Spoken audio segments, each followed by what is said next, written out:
क्या रहते हैं, उसके बाद फिर आगे की सब चीज़ें लोगों को आसान हो जाएगी समझने में। डाइल्यूशंस क्या होते हैं, कैसे बनते हैं, वो समझ में नहीं आया। हाँ ठीक है। आप लोग तो ऐसे सब हिला रहे थे जैसे समझ में आ गया। ठीक है बेटा, देखो इधर मैं लिख के रखा हूँ डाइल्यूशंस, इसको नोट कर लो। डाइल्यूशन में तो कुछ अलग अलग डॉक्टर्स अलग अलग तरीके से डाइल्यूशंस यूज़ करते हैं। तो होम्योपैथी में भी अगर आप देखोगे तो एक जैसे डाइल्यूशन कोई यूज़ नहीं करता है। हनीमन सर जो थे तो वो 30 सेंटीसीमल डाइल्यूशन यूज़ करते थे। कुछ लोग डायरेक्टली मदर टिंचर यूज़ करते हैं, कुछ एकदम हायर पे आते हैं, कोई 200 पे जाते हैं, कोई 500 पे, कोई किसी कोई तो लिमिटलेस चले जाते थे। तो हर किसी का अपना अपना एक्सपीरियंस है डाइल्यूशन यूज़ करने के बारे में। तो होम्योपैथी मेडिसिन के अंदर वैसे कोई सब फार्मूला नहीं बताया कि ऐसे डाइल्यूशन यूज़ करना चाहिए, लेकिन इलेक्ट्रो होम्योपैथी मेडिसिन के अंदर हमारे जो बड़ों ने, हमारे बुजुर्गों ने, हमारे सीनियर्स ने प्रॉपरली तरीका बताया कि डाइल्यूशन कैसे यूज़ करना है, इसलिए हमको डाइल्यूशन सिलेक्ट करने में आसानी हो जाती है। होम्योपैथी वाले अभी तक कन्फ्यूजन रहते हैं क्या डाइल्यूशन यूज़ करना है, कौन सी पोटेंसी यूज़ करना है। अब देखिए dilution 1 ml medicine plus 9 ml DW means distil water. अब उसमें होम्योपैथी मेडिसिन में क्या करना पड़ता है, 100 स्ट्रोक्स देना पड़ते हैं। 100 मरतबा ऐसे नीचे मारने को स्ट्रोक बोलते हैं। तो 1 ml 9 ml मिक्स करके 100 मरतबा मारो इस तरह से, तो ये 10 ml का जो कॉम्बिनेशन तैयार हो जाएगा, ये हो जाएगा फर्स्ट डाइल्यूशन।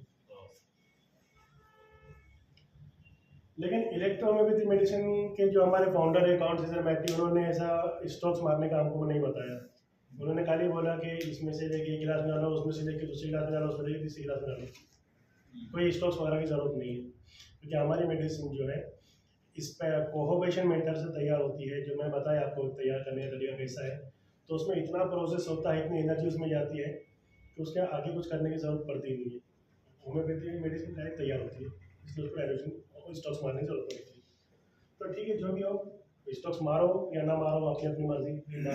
नहीं मारने से स्टॉक्स मारना ज़्यादा बेटर है, कि कुछ ना कुछ तो कर लो, होता रहेगा। तो हम ज़्यादा स्टॉक ऐसा किया 100 स्टॉक्स उस, हाँ, तो एक पोटेंसी एक से आगे बढ़ती है, एक पोटेंसी आगे बढ़ती है, उसके आगे तो कितनी मारो, एनर्जी ज़्यादा होता है। हाँ। अभी आप देखते होंगे आसमान से सूरज की रोशनी आती है प्लांट्स के ऊपर, ज़मीन से प्लांट्स ग्रो होते हैं। अब एक बड़ा झाड़ बड़ा हो गया, 1000 किलो का झाड़ आ गया, तुम काट के निकाल दिए, तो ज़मीन के अंदर की 1000 किलो मिट्टी कम होती है क्या? नहीं होती है। देखिए नहीं कभी खेत में से फसल निकाल रहे लोग, रोज क्रॉप्स हज़ारों साल से निकाले, मट्टी कम हो गई, मट्टी खत्म हो गई खेत की, ऐसा कभी नहीं हुआ। तो रीज़न क्या है, सूरज की जो रोशनी आती है, सूरज से जो एनर्जी आती है, वो एनर्जी प्लांट अब्जॉर्ब करते हैं, और वो उस एनर्जी के जरिए से वो प्लांट्स बढ़ते हैं। उसमें एक खास फोर्स होता है जिसको ऑड फोर्स कहा जाता है, और उस फोर्स के जरिए से सब दुनिया के जानवर जीवित रहते हैं। वो जिंदगी का वाइटल फोर्स होता है, जिसको होम्योपैथी वाले वाइटल फोर्स बोलते हैं, इलेक्ट्रो होम्योपैथी वाले इसको ऑड फोर्स बोलते हैं। तो वो फोर्स लाइट की सूरत में आती है, लाइट की शक्ल में आती है, लेकिन यहाँ पे आके वो वजन ले लेती है अपना। क्योंकि ऐसा कभी नहीं देखा होगा, एक साल खेत में बहुत सारे आम आके 2 ट्रक भर के झाड़ आम चले गए, लेकिन खेत की मिट्टी कम हो गई 2 ट्रक भर के, ऐसा कभी नहीं होता है। तो उसके रीज़न ये है कि वो ऊपर से भरपाई उस एनर्जी की शक्ल में आती है, तो एनर्जी कभी ख़त्म नहीं होती है। वही एनर्जी प्लांट अपने अंदर रिजर्व कर लेते हैं, उस रिजर्व एनर्जी को हम इलेक्ट्रोहोम्योपैथी मेडिसिन में कोहोबेशन मेथड से हम जमा करते हैं, और उसको हम इंसानों के वास्ते यूज़ करते हैं अच्छा करने के वास्ते। और हम कोई गुनाह नहीं कर रहे हैं, हम ह्यूमन एंड ह्यूमैनिटी के लिए ही काम कर रहे हैं, इसलिए अपने आप को कभी गिल्टी समझने का नहीं। कभी कोई बोल देगा, कभी कोई कुछ बोल देगा, तो अपने आप के अंदर फीलिंग आती है यार हम कुछ गलत है। नहीं, हम क्या कर रहे हैं, हम इंसानियत की सेवा कर रहे हैं, मानव सेवा कर रहे हैं। हम जो मानव के दुख दर्द से परेशान है, जो हज़ारों बीमारी से परेशान है, लाखों लोगों से इलाज नहीं हो रहा है, उसका इलाज हम कर रहे हैं इलेक्ट्रोपैथी मेडिसिन से। सबसे सस्ती दवाइयाँ, सबसे सेफ और इफेक्टिव मेडिसिन। इसलिए अपने आप को कभी ये नहीं समझने का या गिल्टी नहीं समझने डिसीजन होने में। तो 1 ml 9 ml में मिक्स करोगे 10 ml का डाइल्यूशन तैयार होगा और ये होगा फर्स्ट। फिर फर्स्ट का जो है 1 ml ले लो प्लस 9 ml डिस्टिल वाटर ले लो, डिस्टिल वाटर 9 ml,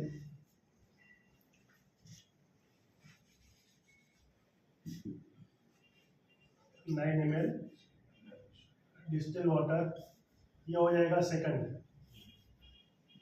डाइल्यूशन। फिर सेकंड डाइल्यूशन से 1 ml, सेकंड डाइल्यूशन जो है 1 ml ले लो प्लस 9 ml डिस्टिल वाटर ले लो, ये बराबर कर दो, ये हो गया थर्ड डाइल्यूशन। फिर थर्ड डाइल्यूशन का 1 ml ले लो प्लस 9 ml डिस्टिल वाटर ले लो, ये हो जाएगा फोर्थ डाइल्यूशन। ऐसा करते करते करते करते तुम 100 डाइल्यूशन तक भी जा सकते हैं, 200 तक भी जा सकते हैं, 500 तक भी जा सकते हैं।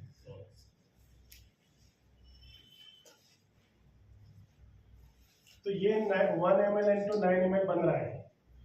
तो इसको जो हम नापते हैं, इसको जो नाम दिया जाता है x, यानी 10 को बोलते हैं ना x, है ना। तो इसको बोलते हैं डेसिमल स्केल पे हम बना रहे हैं, डेसिमल। तो डेसिमल डाइल्यूशन बोलते हैं इसको। क्या बोलते हैं? डेसिमल। तो 10 से इसका कैलकुलेशन चल रहा है। ये हो गया डेसिमल स्केल, ये डाइल्यूशन का डेसिमल स्केल है। और अब जो है बोलने वाले बोलते हैं, हमारे कुछ सीनियर्स हैं इस मामले में बोलते हैं कि पॉजिटिव नेगेटिव का कंसेप्ट जो है इलेक्ट्रोहोम्योपैथी मेडिसिन में कंट्रोवर्शियल है। कुछ बीमारियां पॉजिटिव होती है, कुछ बीमारियां नेगेटिव होती है, कुछ डाइल्यूशन पॉजिटिव होती है, कुछ डाइल्यूशन नेगेटिव होती है। ये कोई कंट्रोवर्शियल सब्जेक्ट है, ये सीनियर्स के ऊपर छोड़ देना चाहिए। तो वो है भी नहीं भी, क्योंकि मैं तुमको बताता हूँ कि फर्स्ट डाइल्यूशन को जो है तो पॉजिटिव माना जाता है। नेगेटिव बीमारी है, नेगेटिव डिजीज में पॉजिटिव डाइल्यूशन यूज करना है, तो first dilution positive, second dilution neutral और थर्ड डाइल्यूशन नेगेटिव। और जितना उसके आगे जाएंगे उतना नेगेटिव, तो ज़्यादा नेगेटिव रहेगा। थर्ड से नेगेटिव होगा तो एंड तक सब नेगेटिव रहता है। फर्स्ट डाइल्यूशन पॉजिटिव है, सेकेंड डाइल्यूशन न्यूट्रल है, थर्ड से आगे सब डाइल्यूशन नेगेटिव मानी जाती है। तो डिजीज अगर नेगेटिव है, यानी बॉडी तुम्हारे काम कम कर रही है, तो उसको बढ़ाने के लिए पॉजिटिव डाइल्यूशन दो। कुछ बीमारियाँ न्यूट्रल जैसे नजर आती है, समझ में नहीं आ रहा पॉजिटिव या नेगेटिव, तो उसमें न्यूट्रल डाइल्यूशन दो। और जो बीमारियाँ पॉजिटिव में है उनको ठीक करने वास्ते नेगेटिव डाइल्यूशन दो। जितना ज़्यादा नेगेटिव खींचते जाओगे आप, उतना ज़्यादा वो और ज़्यादा तेज इफेक्टिव होती जाती है। कमजोरी ज्यादा रहा तो नेगेटिव ले, मतलब जितना ज़्यादा आपको तीव्र मतलब पावरफुल मेडिसिन तैयार करना है पॉजिटिव डिजीज के वास्ते, जितना नेगेटिव में आपको जाना है उतना ज़्यादा नेगेटिव में आप जा सकते हो उसमें। ये हो गया डेसिमल स्केल, 1:9 वाला जो है ये हो गया डेसिमल स्केल। तो हमारे को ये तो पता चल गया, ये हो गया।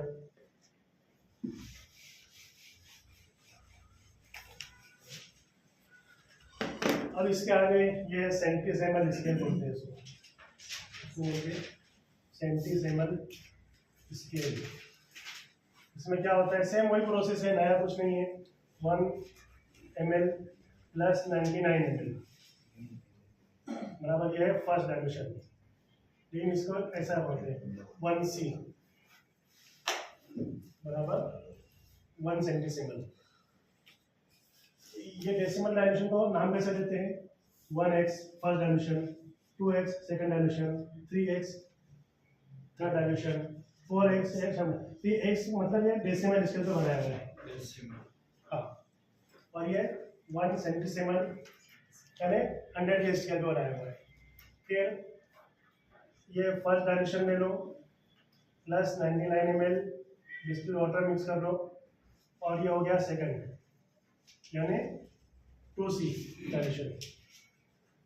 अभी तो होम्योपैथी दवाइयों को देखोगे जाने के बाद घर पे जो रहेंगी घर में, उसको देखना उसका सेंटीसेमल और ये लिखे हुए रहेंगे उसके डाइल्यूशंस के ऊपर, पोटेंसीज के ऊपर। होम्योपैथी में पोटेंसीज होती है, इलेक्ट्रोहोम्योपैथी में डाइल्यूशंस होते हैं। फिर उसमें से सेकंड में से ले लिए 1 ml प्लस ये सेकंड डाइल्यूशन का 99 ml डिस्टिल वाटर, ये हो गया थर्ड। उसको इसके लिए ऐसा बनेंगे 3C। ये तो समझ में आ गया तुम्हारे को, ये सब कहीं तो भी जा सकते।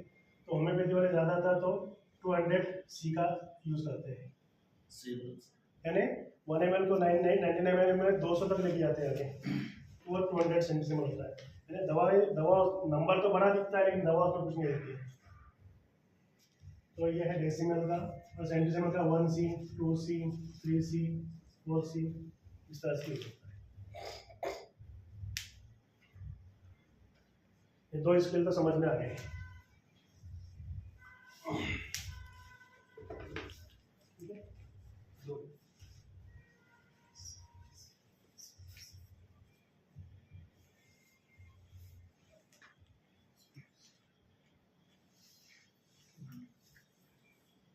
कुछ क्वेश्चन?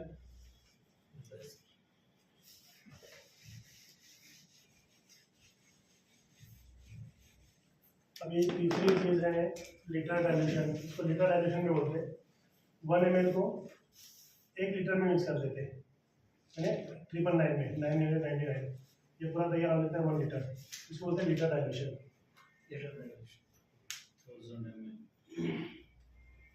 1 ml 999 में मिक्स कर दो, ये हो गया लीटर डाइल्यूशन। 1 ml plus 999 हाँ, डिस्टिल वाटर ज्यादा कम हुआ तो चलता है सर। हाँ ज्यादा कम हुआ तो चलता है, लगभग 19-20 तो होता ही रहता है, सब कोई प्रॉब्लम नहीं। एग्जैक्ट उतना ही नहीं होता सर। अपने पास वैसे वो लेके आने के जो लैब में यूज होते हैं ना, मेजरमेंट के जो गिलास रहते हैं वो यूज करना पड़ते हैं उसके बाद। तो ये तो सब होम्योपैथी से इलेक्ट्रो होम्योपैथी में आई हुई चीज़ें ही है डाइल्यूशन की। लेकिन इलेक्ट्रो होम्योपैथी के फाउंडर काउंट सीजर मैट्री क्या करते थे, 3 गिलास लेते थे।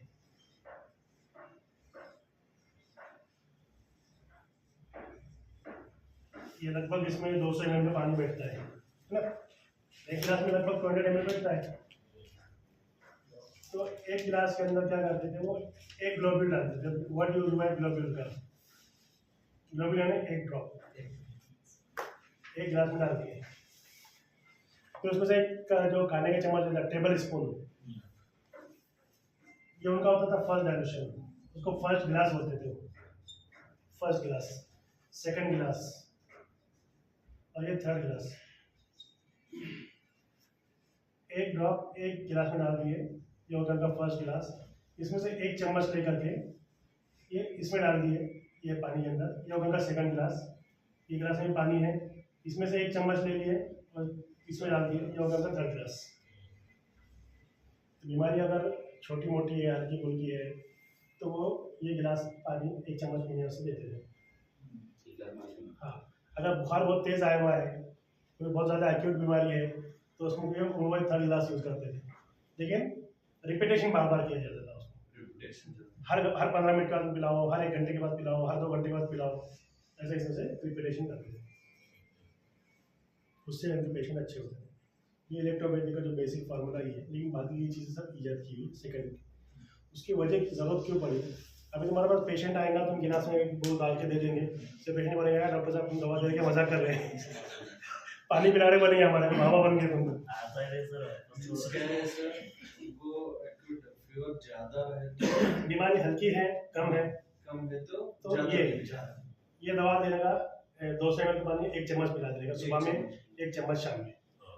सर बुखार बहुत तकलीफ ज्यादा है, बहुत ज्यादा। दिन का रहा तो बुखार कम रहा तो बहुत दिन का रहा तो ये उस पर भी और बहुत तेज है, आज ही आया समझो, कल से आ रहा है, बहुत तेज बुखार आ रही है, 10-10 मिनट को या 15-15 मिनट को या आधे घंटे को 1 चम्मच पिलाते रहने का।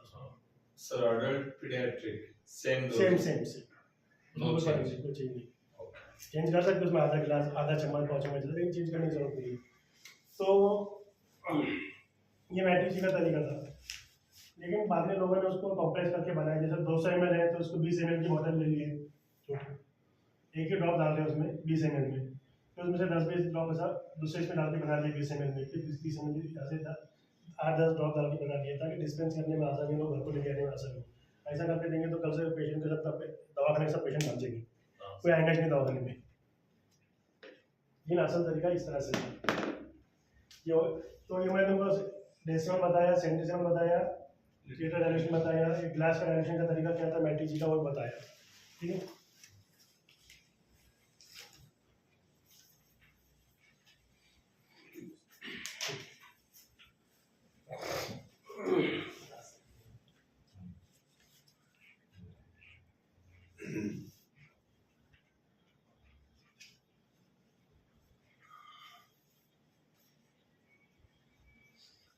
अब जो है इसके आगे पोटेंसीज बीएच डायल्यूशंस।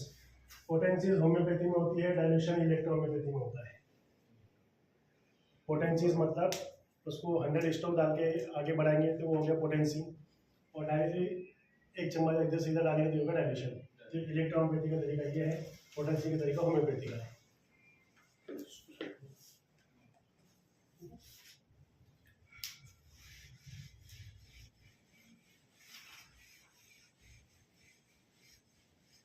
ग्रुप्स एंड हाँ, कॉम्बिनेशन। ग्रुप्स एंड कॉम्बिनेशन अभी मैं चालू करता हूँ।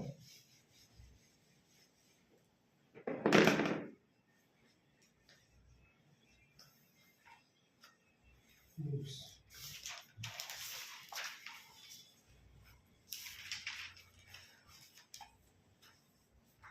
अभी इलेक्ट्रो होम्योपैथी की जो दवाइयाँ पूरी जो बनती हैं उसके हैं 114 मेडिसिनल प्लांट्स।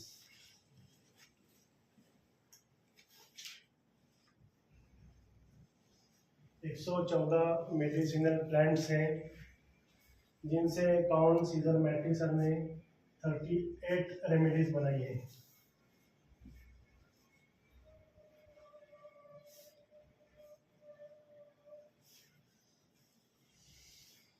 एक 114 मेडिसिनल प्लांट्स हैं, जिनसे काउंट सीजर मैट्री सर ने 38 रेमेडीज बनाई हैं। अब इन 38 रेमेडीज को बाद में एक्सटेंड किया उनके बाद वालों ने और 60 तक पहुंचा दिया टोटल, और कुछ तो अभी इंडिया वालों ने थोड़ा सा और प्रोग्रेस करके 65 तक लेके गए टोटल मेडिसिन। और मेडिसिन क्या है, कैसी है, अब वो मैं आपको बताऊंगा। डायरेक्ट मैं आपको मेडिसिन प्लान बताऊंगा तो समझ में नहीं आएंगे डायरेक्टली। पहले मैं तुमको ग्रुप बताऊंगा, फिर उसके बाद में कौन से ग्रुप में कौन से मेडिसिन प्लान यूज होते हैं वो हिसाब से बताऊंगा, ठीक है, तो समझ में आएगा अच्छे से। कितना हो गया बेटा? ये टोटल मेडिसिन प्लान 114 है, 38 कॉम्बिनेशन तैयार किए हैं मैट्री सर ने, बाद वाले लोगों ने इसके तक उसको एक्सटेंड किए हैं।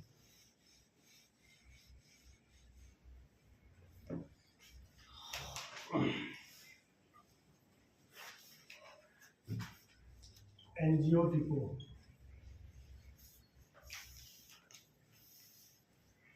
ये ग्रुप है मेडिसिन का। जैसा इंग्लिश दवा में ग्रुप्स है ना, सेफलोस्पोरिन्स, क्या है, मार्कोलाइट्स, सल्फर ड्रग्स है, फिर एनसाइड्स है, ओपियोइड एनसाइड्स है, नॉन एनाल्जेसिक्स है ना। तो वैसे इलेक्ट्रोपैथी के अंदर ग्रुप्स है। ये एंजियोटिको ग्रुप है, लिम्फेटिको ग्रुप है, लिम्फेटिकोस, एंजियोटिकोस, स्क्रोफोलोसो,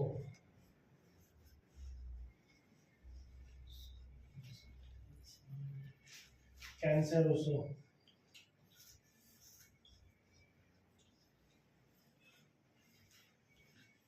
फेब्रिफ्यूगो। इनके नाम से पता चल जाता है कि कौन सी दवा कौन सी इसमें यूज होगी। वर्मीफ्यूगो,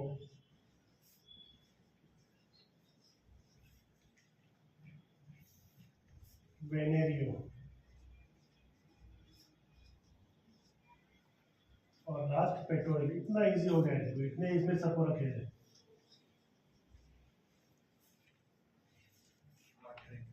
कितने हैं देखो, 1 2 3 4 5 6 7 8 ग्रुप से दुनिया के हर बीमारी का इलाज इसी के अंदर है।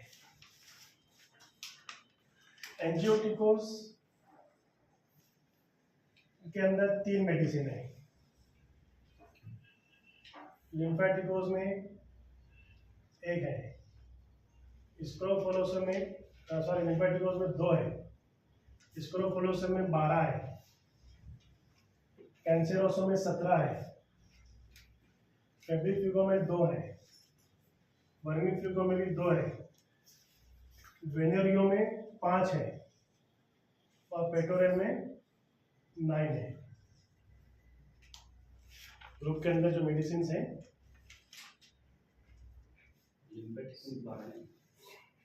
दो इतना इजी करके आपको दूंगा ना, आपको एकदम मस्के के जैसा एकदम दिमाग में चले जाएगा। कंफ्यूजन नहीं रहता, हाँ ऐसा बोले तो कंफ्यूजन नहीं रहता सर। हाँ देखो एंटीबायोटिक्स के अंदर जो है ना आता है A1 A2 A3 तीन है इसमें एंटीबायोटिक्स।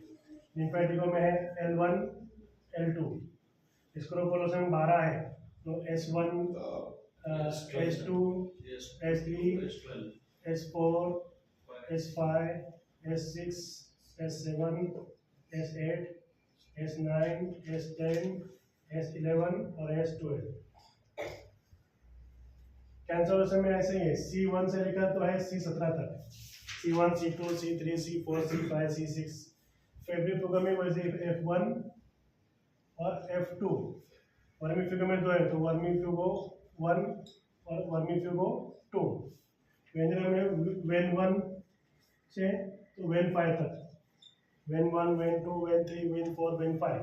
पेटोरेल में P1 2 P9 1 2 3 4 5 6 7 8 9। सिंपल, कोई ज़्यादा अलग अलग नाम नहीं है, एकदम आसान है समझने के लिए। और इसके अलावा है एक आखिरी चीज इलेक्ट्रिसिटीज। ये है इलेक्ट्रोहोम्योपैथी की स्पेशलिटी, इलेक्ट्रिसिटीज। उसमें आता है red electricity, yellow electricity, blue electricity, green electricity और वाइट इलेक्ट्रिसिटी। सर कौन सा इलेक्ट्रिसिटीज? यह इलेक्ट्रोहोम्योपैथी की मेडिसिन।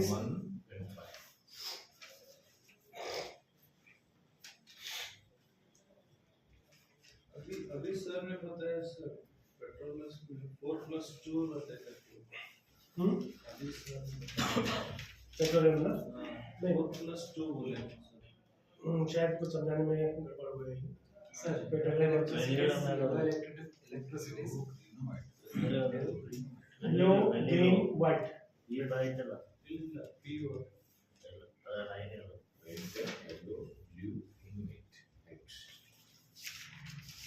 और इसके अलावा जो स्पेशल अलग से जो मेडिसिन है इसके अंदर वो है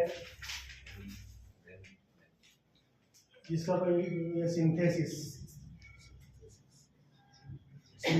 है, स्लास है,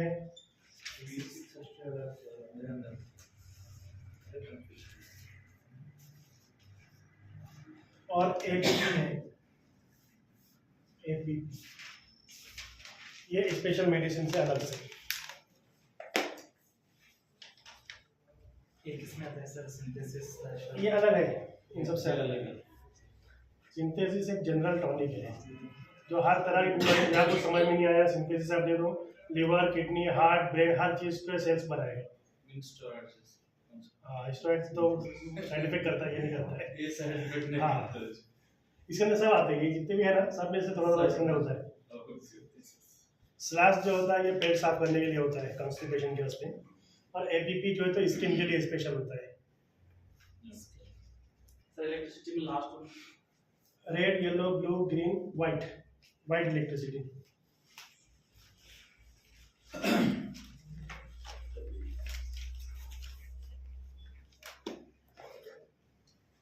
कोई एबीपी किसके लिए यूज होता है?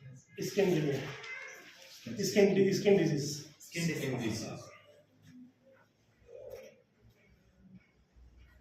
अभी तो सर ये ग्रुप्स हो गए ना, कॉम्बिनेशन बाद में ये ग्रुप्स मेन है, ये समझ में आ गया तो सब समझ गए। अभी अक्सर बोले ना सर बताए थे A1 L1 F1 C4 ये इसमें से आया है, ये ग्रुप्स में से आया है। अभी कुछ और चीज़ें मैं बताऊंगा इसके अंदर कौन सी चीज़ कहाँ यूज होती है, तो उनको ईजी हो जाएगा और भी।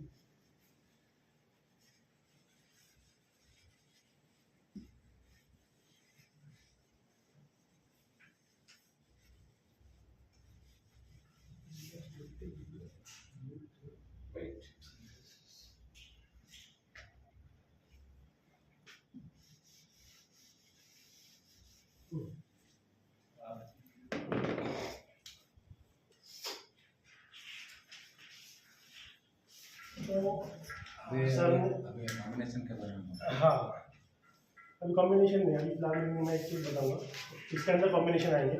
इन कॉम्बिनेशन से पहले जानने की एक चीज़ है कि हमारे टेम्परामेंट के बारे में जो सर ने बताए थे, तो टेम्परामेंट के बारे में थोड़ा सा मैं भी बताता हूँ तुम्हारे को कि आदमी की जो प्रकृति होती है, जैसे वात प्रकृति, पित्त प्रकृति, कफ प्रकृति, है ना, जो आयुर्वेद में कहा जाता है, बताया जाता है, ऐसा इलेक्ट्रोहोम्योपैथी में भी प्रकृति है। डायरेक्ट प्लांट अगर लूंगा तो आपको कुछ भी पता नहीं पड़ने वाला है। फिलहाल प्लांट से पहले की चीज़ में नहीं पता है। तो इलेक्ट्रोहोम्योपैथी कोई भी पैथी को समझने से पहले उसका बेसिक एक चीज़ जानना ज़रूरी है, इसको बोलते हैं कंस्टिट्यूशन।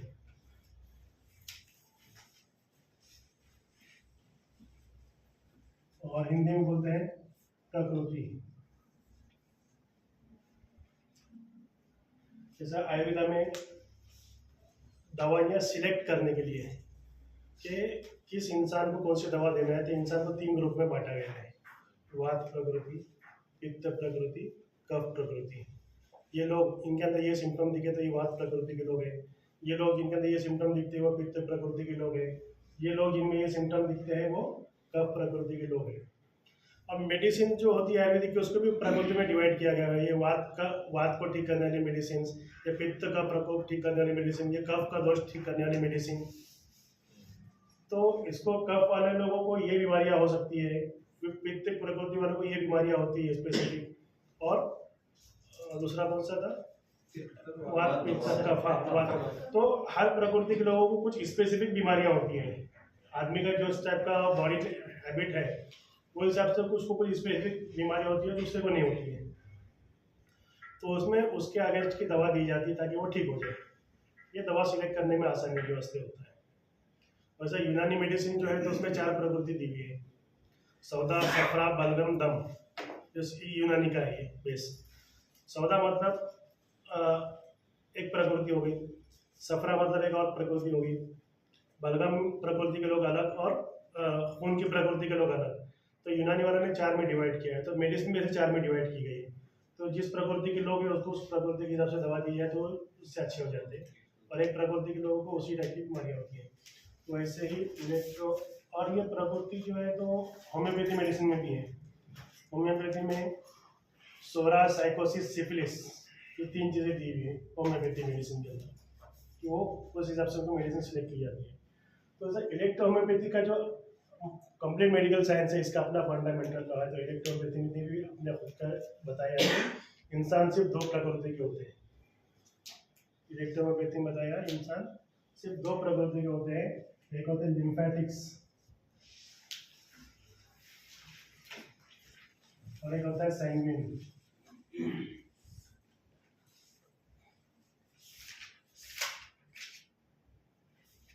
लिम्फेटिक प्रकृति के लोग होते हैं और सैंग्विन प्रकृति के लोग होते हैं। और उसके अलावा जो है तो 2 प्रकृतियां और उसके अंदर में दी हुई हैं, एक बिलियस लिम्फेटिक कंस्टिट्यूशन, और एक दिया है सैंग्विन कंस्टिट्यूशन, और उसके अंदर में आता है बिलियस कंस्टिट्यूशन,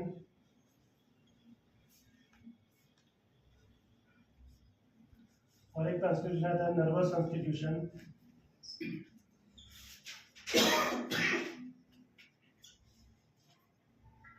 और एक आता है एथलेट्स कंस्टिट्यूशन।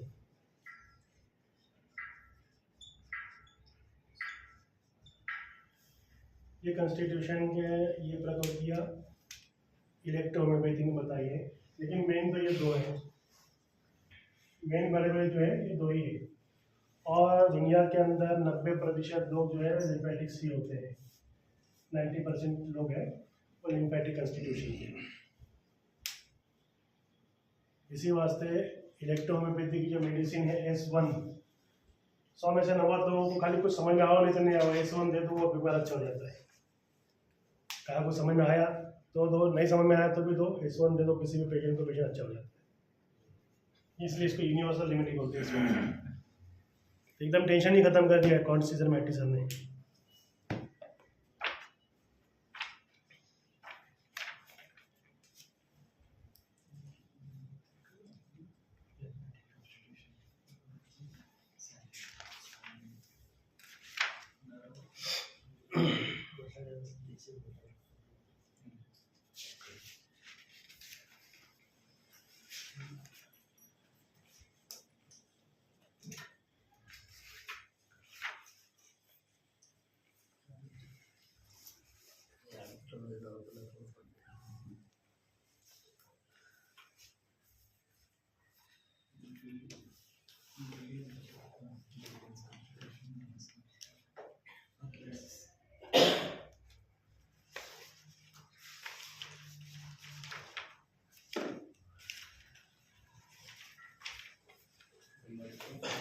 रहते हैं और से मोटे रहते हैं, उनको जो है हाथ पैर घुटने की तकलीफ ज़्यादा होती है, आलसी होते हैं, देर जल्दी सोते हैं, देर से उठते हैं, और उनमें अस्थमा या फिर जॉइंट पेन इस तरह की बीमारी ज़्यादा होती है।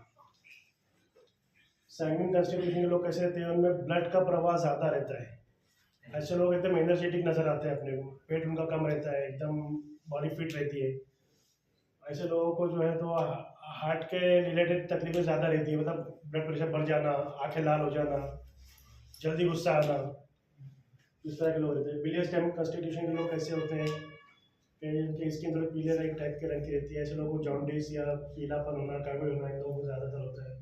नर्वस कंस्टिट्यूशन के लोग कैसे रहते हैं, दुबले पतले रहते हैं, थोड़े काले जैसे रहते हैं, वीकनेस रहते हैं, थोड़ा सा माइंड थोड़ा अलग अलग ख्याल चलता है, कभी कभी पागल होते हैं, कभी चक्कर आते हैं उन लोगों को, और आंख में बड़े फुंसियाँ वगैरह ज़्यादा आती है उनको।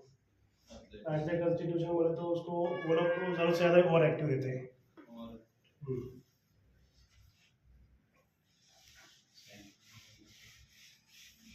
हाँ, अब ये प्रकृति तुमको बताने का मकसद क्या था मालूम है? जो मैंने बताया लिम्फेटिक कंस्टिट्यूशन,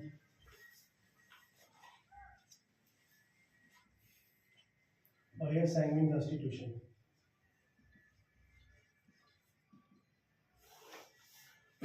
लिम्फेटिक कंस्टिट्यूशन वाले के वास्ते हैं स्पेसिफिक रेमेडीज लिम्फेटिकोस, नाम से पता चलता है।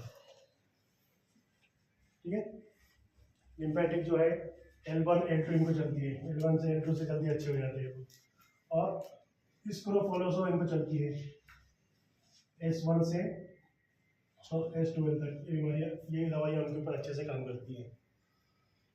और इलेक्ट्रिसिटी में लिम्फेटिक कंस्टिट्यूशन वालों को रेड इलेक्ट्रिसिटी सूट करती है, और साथ ही साथ येलो इलेक्ट्रिसिटी सूट करती है।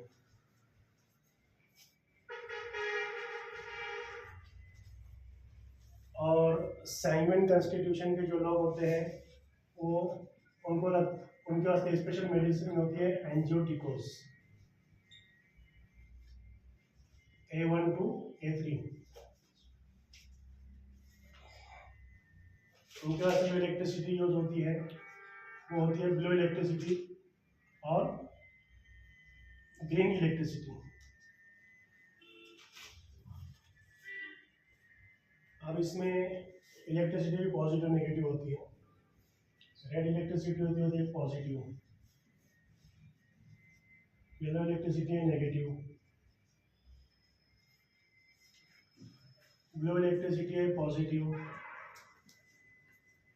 ग्रीन इलेक्ट्रिसिटी है नेगेटिव।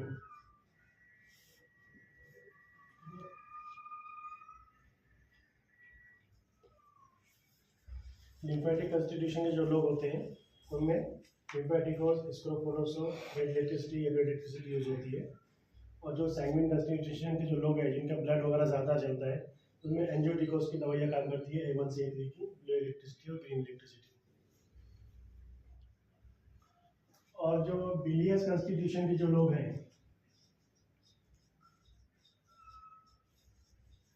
उनमें F1 और S5 काम करती है, इनके लिए स्पेसिफिक रेमेडी है F1 S5। और एंजियोटेक्टिक वालों के लिए स्क्रोफोलोसोल एक मेडिसिन है S2, ये बहुत अच्छे काम करती है ये S2, A1 2 A3 and S2। और नर्वस कॉन्स्टिट्यूशन जो है इसमें F1 और WE ये अच्छे से काम करती है नर्वस वालों के वास्ते।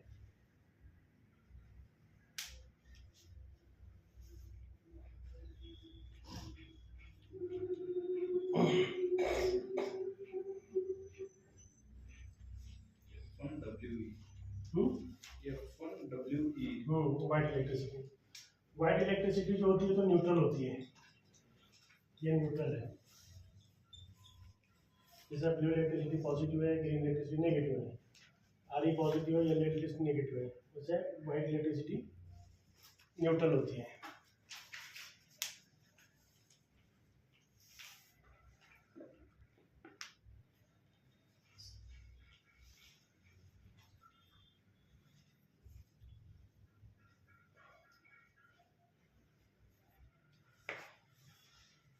Indian's constitution F1 and S5. हाँ F1 और S5 बीडीएस वालों के वास्ते स्पेशल है। बीडीएस कॉन्स्टिट्यूशन वालों को लीवर के प्रॉब्लम्स होते हैं, साथ ही गल ब्लैडर स्टोन वगैरह होते हैं। Nervous constitution. नर्वस कॉन्स्टिट्यूशन वालों को F1WE। F1WE. हाँ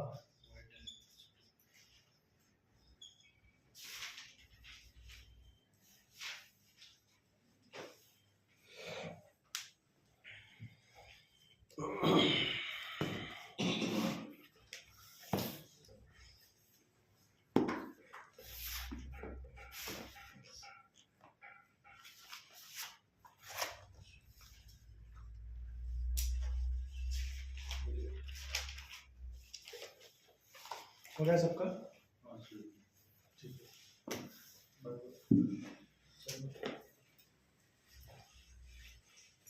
अब ये बेसिक समझ में आने के बाद में अब स्टार्ट होगा कॉम्बिनेशंस। इसके पहले तुम्हारे कुछ भी समझ में नहीं आया होगा।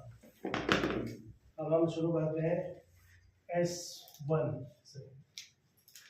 आज का पहला टॉपिक है और यहाँ से शुरुआत होती है इलेक्ट्रोमैग्नेटिक की। S1 इसको कहा जाता है स्क्रोफोलोसोल 1। चलो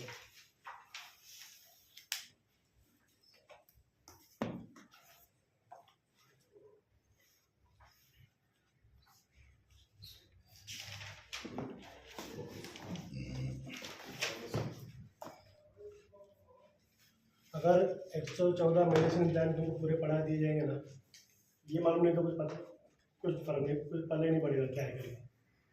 तो इसके लिए आपने क्या करना है, अभी ग्रुप्स तो पता चले। अभी स्क्रोफोलोसोल जो ग्रुप है किसको चलता है, ये लिम्फेटिक कॉन्स्टिट्यूशन वालों को चलता है।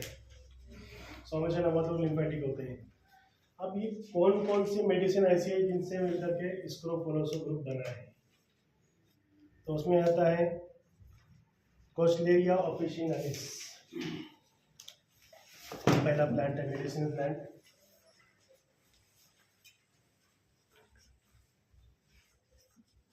कोस्टलेरिया ऑफिशिनालिस। सेकंड है हाइड्रास्टिस कैनाडेनेसिस।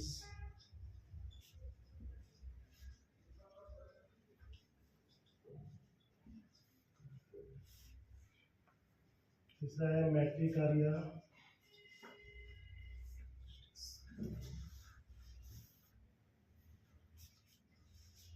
कैमोमिला। ये सब इटालियन नाम है। कैनाडेनेसिस। कैनाडेनेसिस।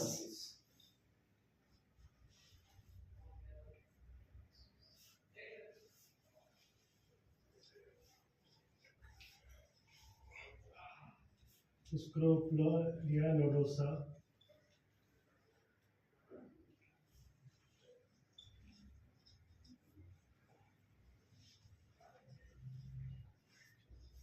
स्ट्रिकनस नस वोमिका।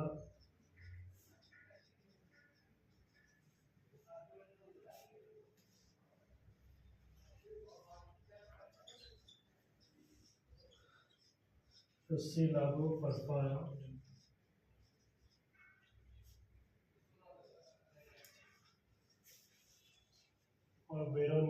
ऑफिशियलिस।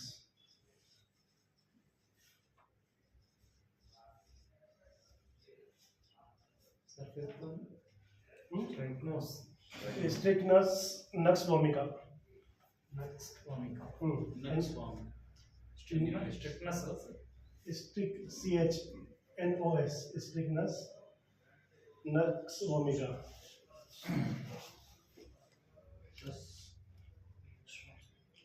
ये सब पार्ट्स जो है इक्वल इक्वल मिला करके बनता है स्क्रोफोलोसम 1। तो ये सब प्लांट्स हैं। इन सब प्लांट्स को, हर एक प्लांट को कोहोबेशन मेथड से स्पेजिलिक एसेंस बनाया जाता है, और स्पेजिलिक एसेंस बनाने के बाद में हर प्लांट का 10-10 पार्ट यूज होता है। हर पार्ट 10-10 ml में समझो। तो ये सब मिला करके बनता है स्क्रोफोलोसम 1।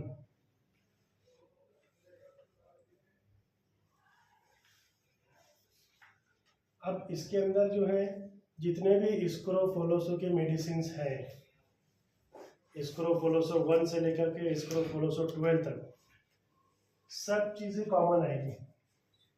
सिर्फ जो है ये जो है स्क्रोफोलोस नक्स वोमिका दूसरी मेडिसिन में से कम हो जाएगा। ये नक्स वोमिका है ना, ये H2 में कम हो जाएगा, इसके वजह में दूसरा आ जाएगा।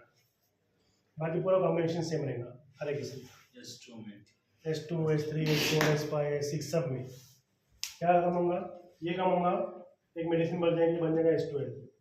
ये कम होगा, एक मेडिसिन बढ़ जाएंगे, हो जाएगा H3, H4। तो स्क्रोफोलोसो ग्रुप के लिए इतनी जो मेडिसिन है, ये नक्स वोमिका को छोड़ करके ये कॉमन है सब में। तो ये मेडिसिन का इफेक्ट ऐसा है जो लिम्फेटिक पर्सन को ठीक करता है उनकी हर बीमारियों को। इसलिए मैट्री सर ने बहुत दिमाग लगा के फॉर्मूला तैयार किया है। तभी S1 जो है इन चीज़ों से बनता है। और S1 क्या क्या काम में आता है? हाँ, वेरोनिका ऑफिसिनालिस।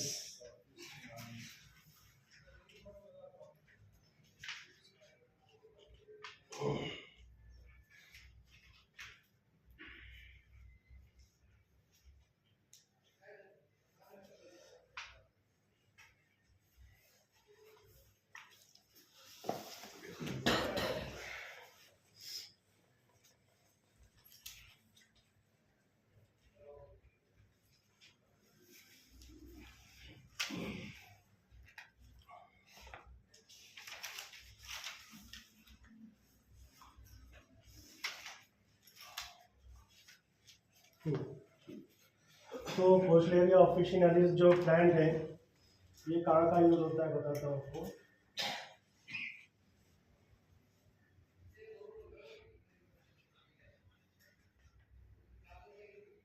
ईचिंग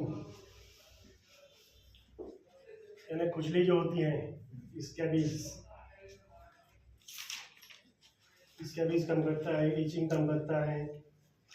ये एपेटाइजर है, ये भूख बढ़ाता है। और स्कैबीज खुजली होती है ना, खुजली आती है, देखो उसमें ईचिंग होती है, खुजली की बीमारी होती है। एपेटाइट बढ़ाता है, डाइजेस्टिव है, डाइजेशन अच्छा करता है। डायूरेटिक है, यानी यूरिन को अच्छे से भरपूर लेके आता है।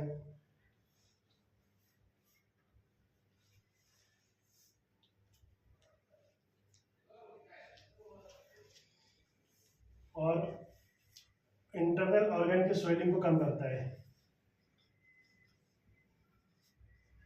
स्वेलिंग को कम करता है। internal organs. हाँ, जो भी ऑर्गन है उसके स्वेलिंग को, सूजन को कम कर देता है। ये पोस्टलेरिया ऑफिशिनालिस का इतना काम है, ये एक मेडिसिन प्लांट का काम है। तो इसीलिए स्क्रोफोलोसम 1 ये सब चीज़ों में अगर S1 देंगे तो ये सब चीज़ों में काम करेगा।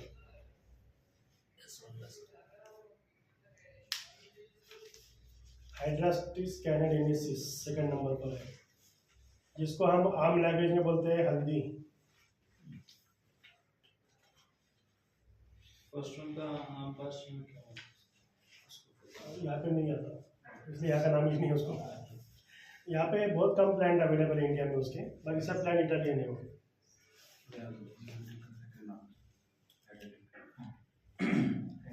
तो हल्दी तो सबको मालूम ही है, एंटीसेप्टिक,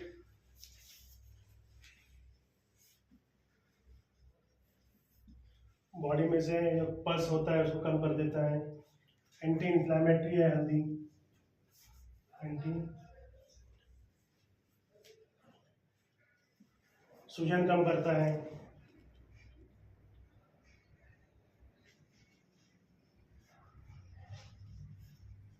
कैंसर के सेल्स को बढ़ने से रोक देता है। जॉइंट पेन कम करता है।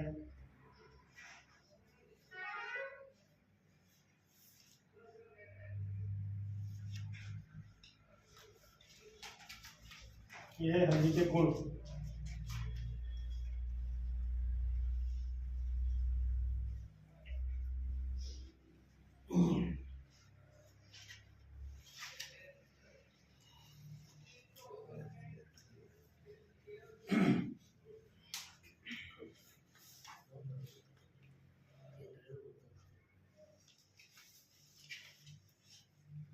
Sir, brief history of Cochlearia officinalis.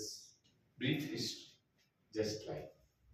ये मेडिसिन का इचिंग, इसके भी एपेटाइट, डाइजेस्टिव है, डायबिटिक है, स्वेलिंग है, antiseptic Medicinal plant only. Medicine plant, उसका क्या चाहिए आपको? जो medicinal plant हाँ उसका जो ट्रीटमेंट हो गया हाँ उसका जो है हाँ, काम मिलेगा कैसा है? वो अपने यहाँ पे कहीं नहीं मिलता, आप ढूंढने से मिलने वाला नहीं है। उसको जो है ये इटालियन से इंपोर्ट करके यहाँ से मेडिसिन मंगाई जाती है, फिर यहाँ पे बनाई जाती है। तो इसके लिए इंडियन की जो अभी जैसे होम्योपैथी के जो प्रैक्टिशनर्स हैं, जो BHMS जिन लोगों ने किए हैं, तो होम्योपैथी की सभी दवाइयाँ लगभग 90% जर्मन से इंपोर्ट होती हैं, जर्मनी से इंपोर्ट होती हैं। SBL कंपनी है और बहुत से सिरोवे कंपनी है, वो लोग कंपनियाँ बनाती है दवा, या फिर इंपोर्ट करके लोग सिर्फ यूज़ करते हैं। इन्होंने अब तक देखे भी नहीं है दवा कैसी रहती है। तो हम जो है प्रैक्टिशनर है, तो हम क्या करेंगे, हम डायरेक्ट दवा मंगा के हम यूज़ करेंगे, बाकी वो दवा को इंपोर्ट करना वो कंपनी का काम है, क्योंकि हम उधर जाके एक प्लांट का हम तो जा नहीं सकते, या फिर आपको लिंक लगाना पड़ेगा कुछ तो वहाँ से इंपोर्ट करने के लिए।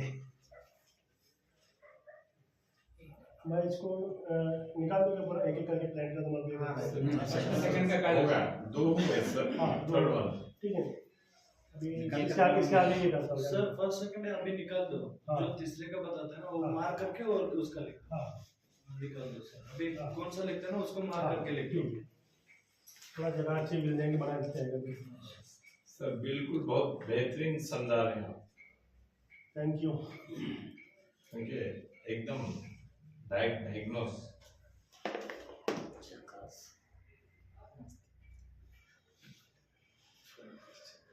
तो मैट्रिकारिया चामोमिला जो है, ये काम, इसका काम ये है कि सूट नर्वस स्ट्रेस, जो नर्वस सिस्टम का जो स्ट्रेस होता है उसको कम करता है, जिसकी वजह से हाथ पैर टाइट होते हैं, अकड़न आती है, इसको आप इसमें बोलते हैं ना टेटनी, लोग आते हाथ पैर से टाइट होते हैं, वैसी चीज़ें कम करता है। डाइजेस्टिव प्रॉब्लम ठीक करता है।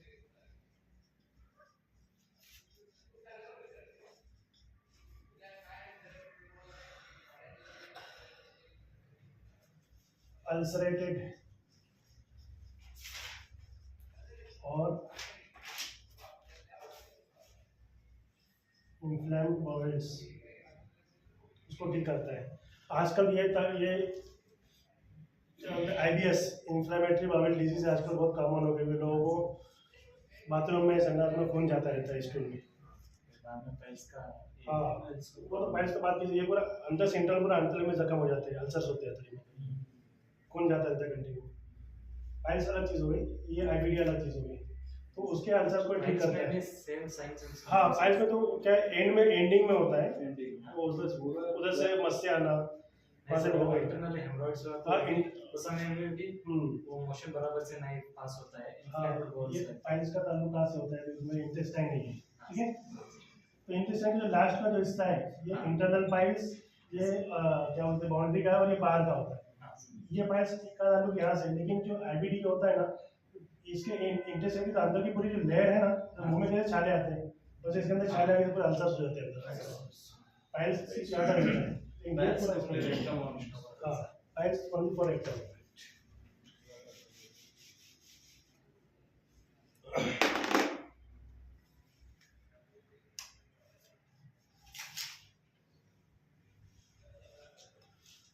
ठीक है, ये समझ में आया ये किस चीज़ में इस्तेमाल होता है। ठीक है, अब ये जितने भी तुम्हारे को चीज़ इस्तेमाल होने वाली मिली ना, ये सब मिला करके काम करता है S1, क्योंकि सब चीज़ उसके अंदर मौजूद है। इतनी सारी बीमारी को सिर्फ S1 ठीक कर देता है।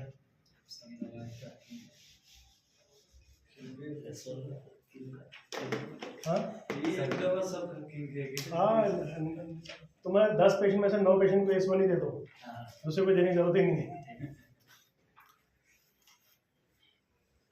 अब ये इसको बुला रहे हैं नोडोसा।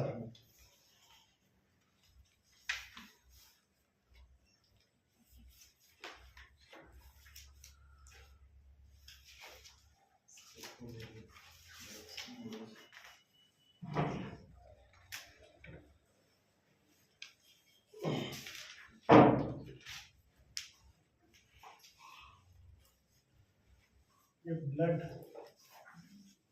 प्यूरिफायर है,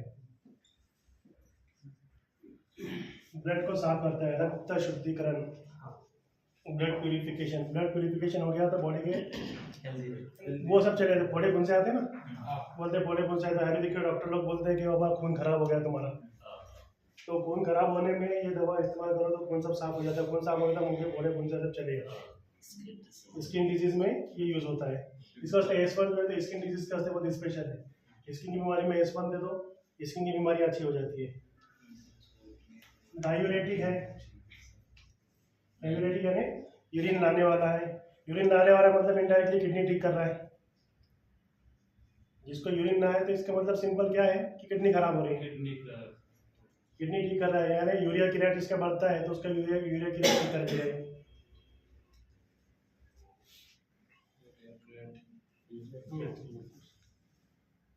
स्टिमुलेंट है हार्ट के लिए,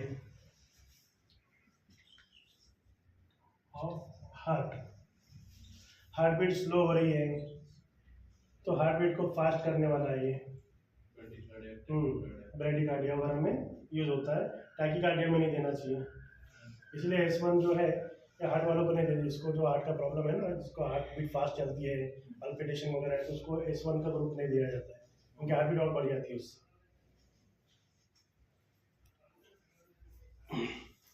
रैपिड हार्ट बीट में उसको अवॉइड करना चाहिए।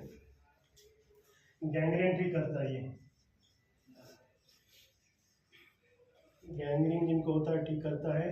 और जो स्वोलन लिम्फ ग्लैंड्स,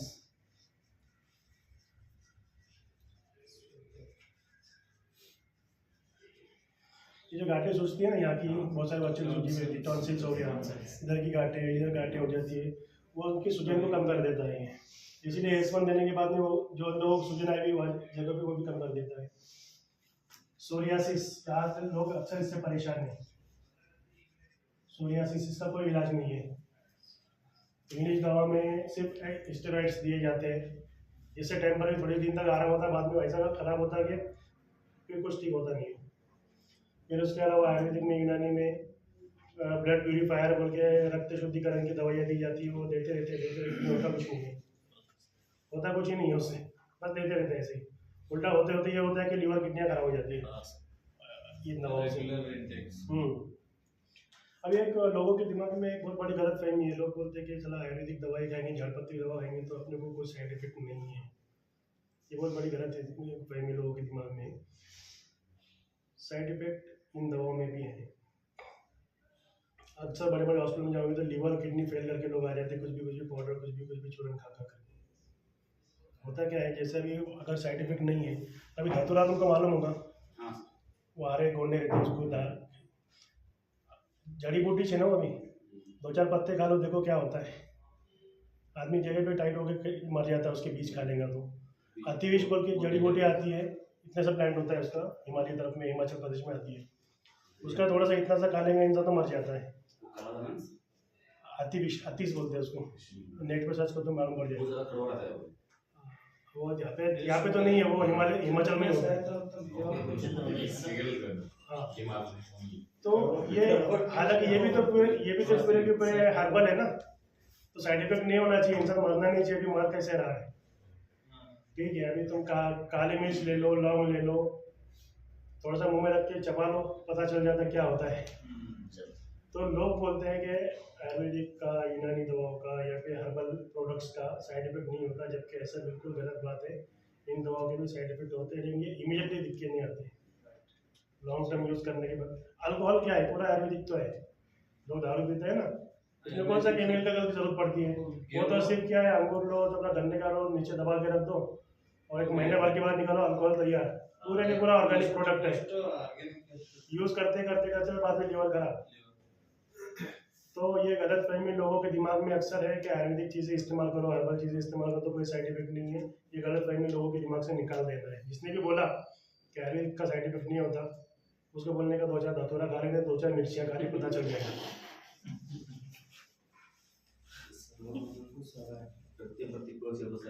इसमें नहीं है सर, इसमें नहीं है, होम्योपैथी में भी नहीं है। होम्योपैथी और इलेक्ट्रोपैथी ऐसी इसका कोई साइड इफेक्ट नहीं है। क्यों? कि मेडिसिन तुम देख रहे हो डायल्यूशन होकर कितना बारीक यूज हो रहा है, 1:9, उससे आप 10 बार आगे जाओगे तो क्या बचेगा देखने के लिए? अगर छोटा पैदा होगा, बच्चा भी एक बॉटल पी ले तो उससे कुछ फर्क नहीं पड़ेगा, उसको नुकसान कुछ नहीं होगा।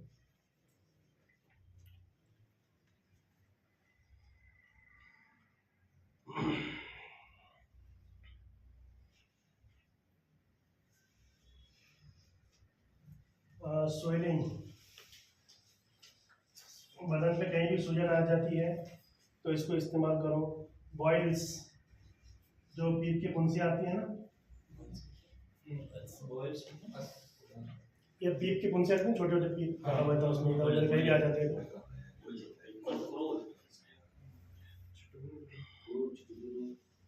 और स्मॉल वुंड्स, छोटे छोटे जो जख्म होते हैं,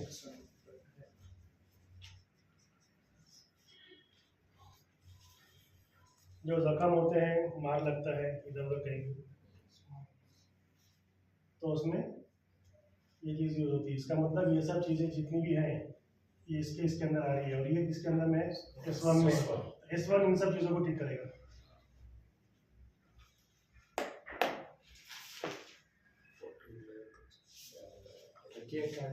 करियर को मत देना, नहीं देना। हार्ट का जिसको प्रॉब्लम है, बीपी बढ़ा हुआ है, टैकीकार्डिया है, पाल्पिटेशन है, उनको नहीं देना।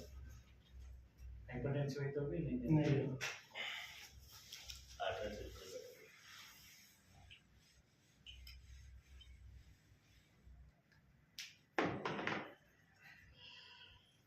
नक्स वोमिका, तो ये सब चीज़ें जो है स्क्रोफोलोसो ग्रुप की मेडिसिन है, लेकिन S1 की जो स्पेशल है, जिसके वजह से S1 बना है, वो है नक्स वोमिका।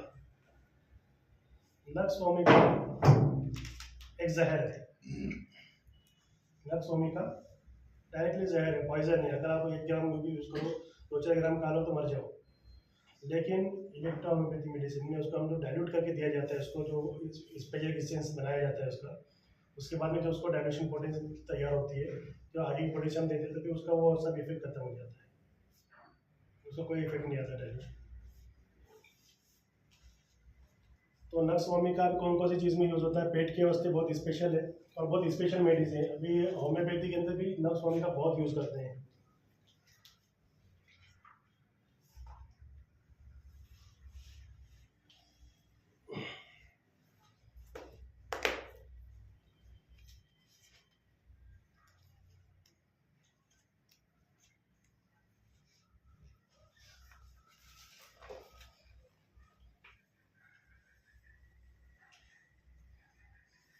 डाइजेस्टिव टॉनिक है ये,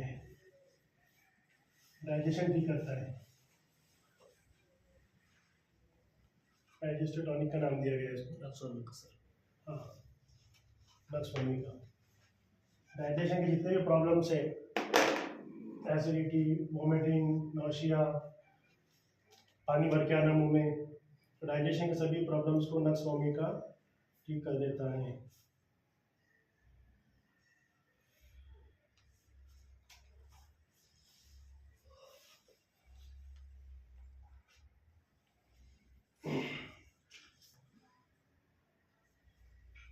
पेट के जितने भी स्टमक होता है ना, और साथ ही साथ जो है तो स्प्लीन,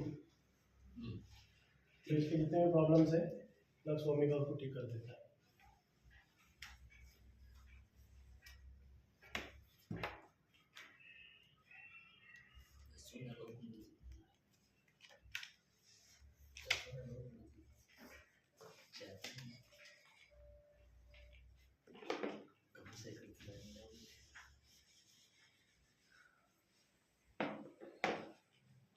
अभी है ड्रोसेलाडो परफेरा, ये अजीब अजीब नाम इन लोगों के अपने को लगते हैं, और लोगों को हमारे इंडियन नाम अजीब अजीब लगते हैं वहाँ के लोगों को। लक्स ओमेगा एक को आता है। लक्स ओमेगा से बहुत सारे उसके बहुत सारे जो डाइजेस्टिव में समझो, डाइजेस्टिव में सब आ गया, loose motion, vomiting, nausea, digestive में हर चीज़ आ गई।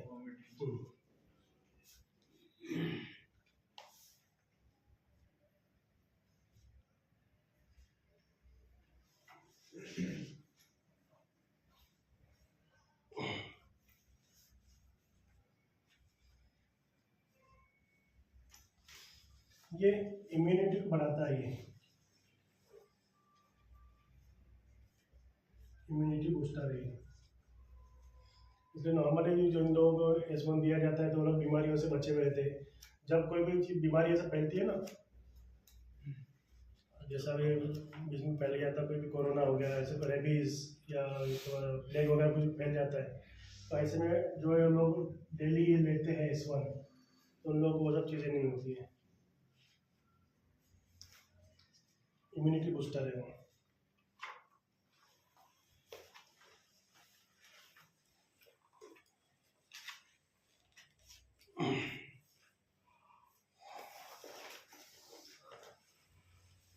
और ये वेरोनिका लास्ट का बच्चा है इसके अंदर करते हैं, वेरोनिका ऑफिशियलिस। तभी ये जो है वेरोनिका ऑफिशियलिस, इसके बहुत सारे यूजेस हैं। एपेटाइजर, बच्चों को भूख नहीं लगती, बड़ों को भूख नहीं लगती, जिन लोगों को भूख नहीं लगती उसको S1 दे देने का, क्योंकि इसके अंदर वेरोनिका ऑफिशियलिस है, ये भूख बढ़ा देता है।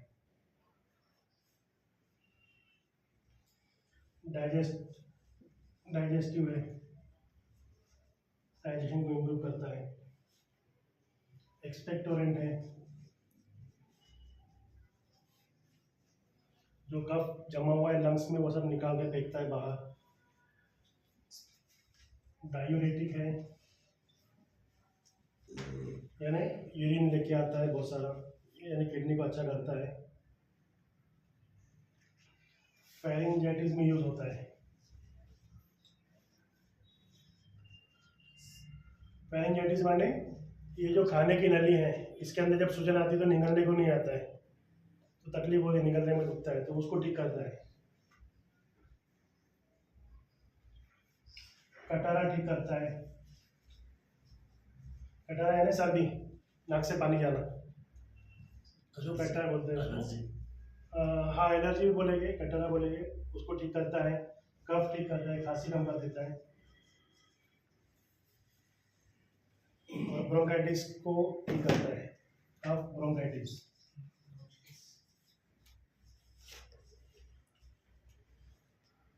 तो इतने काम वेरोनिका ऑफिशियलिस करता है। तो अब हमारे पास हम क्या पढ़ते हैं, खाली S1 दो, S1 दो, S1 दो, खाली S1 क्या है, S1 में इतना सारा है, मुझे समझ में है सर। हाँ, तो इस हिसाब से भी S1 पूरा क्या क्या काम करेगा।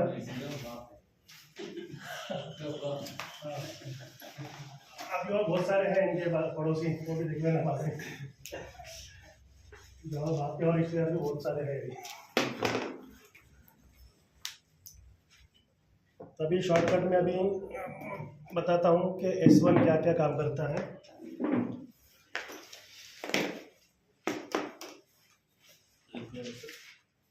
हाँ, लिखना है तो लिखो, नहीं तो समझ भी लिए तो चलेगा।